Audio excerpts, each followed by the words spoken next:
নমস্কাৰ সৰ্বপ্ৰথমে মই টাইমছ মানে 16ৰ সম্পাদক মহোদয়ক মানে ধন্যবাদ জ্ঞাপন কৰিছোঁ।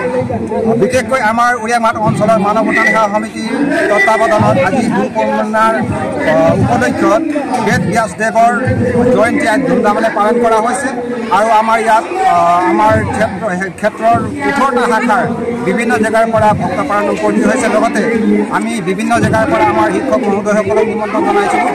তেখেতলোকেও আহি আমাৰ মাজত উপস্থিত হৈছে আৰু এই চেগতে আমি আমাৰ অতিথিসকলক ধন্যবাদ জ্ঞাপন কৰিছোঁ।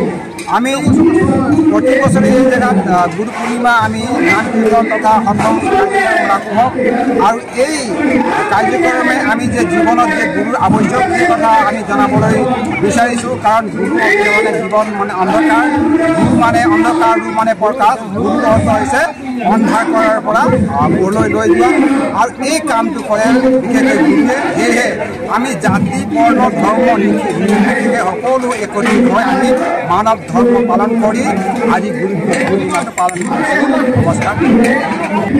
নমস্কাৰ। আজি আমাৰ বাৰ্ষিক প্ৰগ্ৰেম মানৱ উত্থান সেৱা সমিতিৰ তত্বাৱধানত এই আত্মবোধ আশ্ৰম প্ৰাংগণত প্ৰত্যেক বছৰে আমি আমাৰ সনাতনৰ গুৰুস্বৰূপ বেদ ব্যাসদেৱ কৃষ্ণ দ্বৈপায়ন দেৱৰ স্মৰণত লগতে আমাৰ মানৱ উত্থান সেৱা সমিতি মানৱ ধৰ্মৰ প্ৰণেতা সদ্গুৰুদেৱ শ্ৰী সতপালদেৱ মহাৰাজীক স্মৰণ কৰি প্ৰত্যেক বছৰে আমি এই স্থানত তেখেতৰ স্মৰণত আমি এই কাৰ্যসূচীটো ৰাখি আহিছোঁ বিগত 1981 পৰাই। আৰু অলৰেডি ৰাতিপুৱা ভাগত তেখেতৰ পূজা পাতল কৰি তেখেতৰ বেদ ব্যাসৰ নামত আমাৰ পণ্ডিতেও কাৰ্যক্ৰম আৰম্ভ শেষ কৰিলে। তাৰপিছতে আমাৰ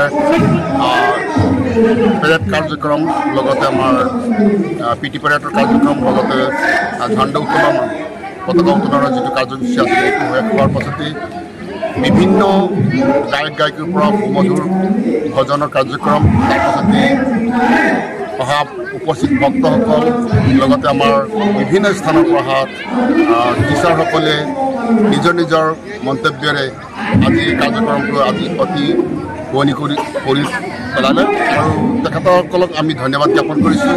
আজিৰ এই কাৰ্যক্ৰমত অহা শ্ৰদ্ধালুসকলকো আমি সদায় তেখেতসকলক ধন্যবাদ জ্ঞাপন কৰোঁ আৰু আজিও আমি এই সুযোগতে ধন্যবাদ জ্ঞাপন কৰিছোঁ। আৰু এই চেনেল যিজনে চলাইছে তেখেতক আমি ধন্যবাদ জ্ঞাপন কৰিছোঁ।